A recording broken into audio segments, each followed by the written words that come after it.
Khasi Hills Building and Structure Regulatory Authority hagajing ilang baneng kong jongka kelarai banyak syakmat halor kajing pentrekam ya kami kelea building bylaws arhajar puwe bat kajing ajing bet bencenaying.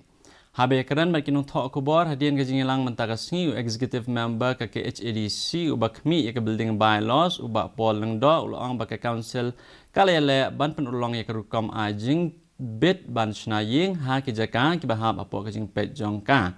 Ulang baka council kan penderekam yang kami kelihar building bylaws arhajar huwe tat hadu baka council keladon la kejongkaan.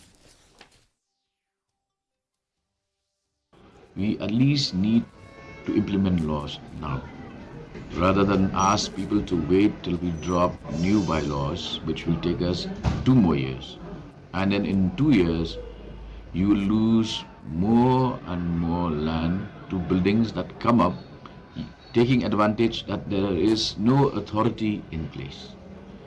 So exercising authority now is so primary, is a matter of priority,